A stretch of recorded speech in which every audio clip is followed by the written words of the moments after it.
So I don't think that we should ban the red leyline, in standard or otherwise.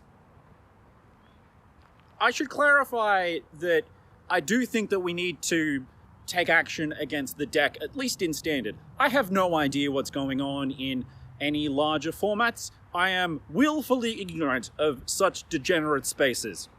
But in standard, I have at least been able to play a decent amount of the mono-red leyline deck, and I can say that Leyline is not the problem in this case. Sure, like, let's be clear here.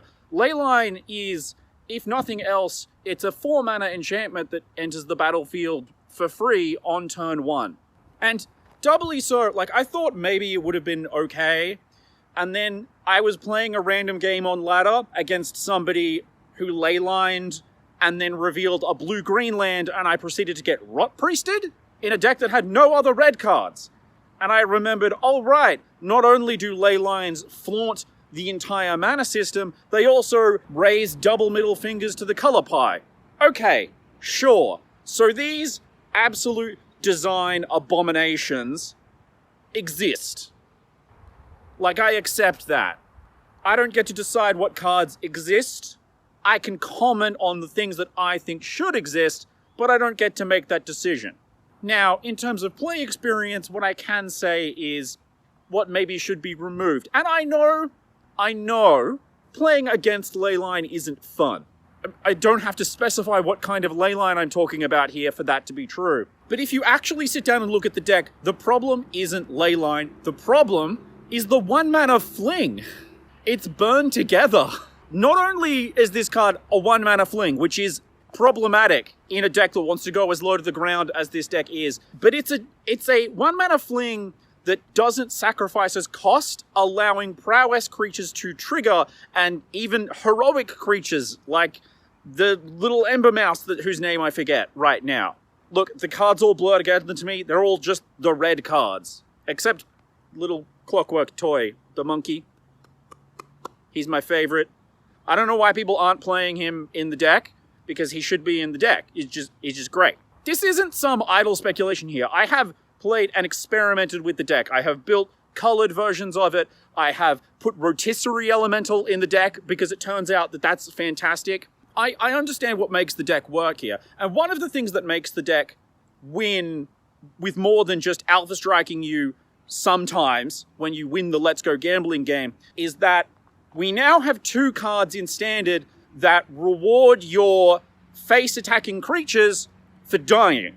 And if you have, say, a creature that self-sacrifices, you don't need the fling.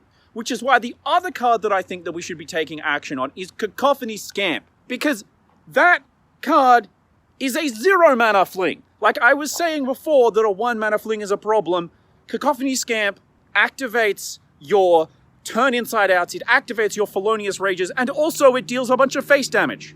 Let's be clear here. Turn Inside Out is an incredible card. It's Lava Spike, with, theoretically, a free 2/2 attached. Now, you're not supposed to get both.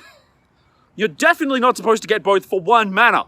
And that's the crazy thing here, is that people look at what happens when you resolve a Turn Inside Out when there's a leyline on the field. And yeah, that's insane. It kills people. The leyline is not the thing that is enabling the kill here. And again, the Turn Inside Out, also incredible. +3/+0 for 1 mana. Lava Spikes are fantastic. We should have more of them in standard.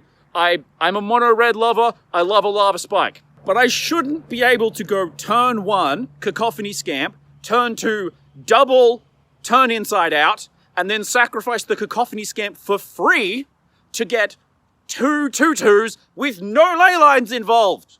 That's insane.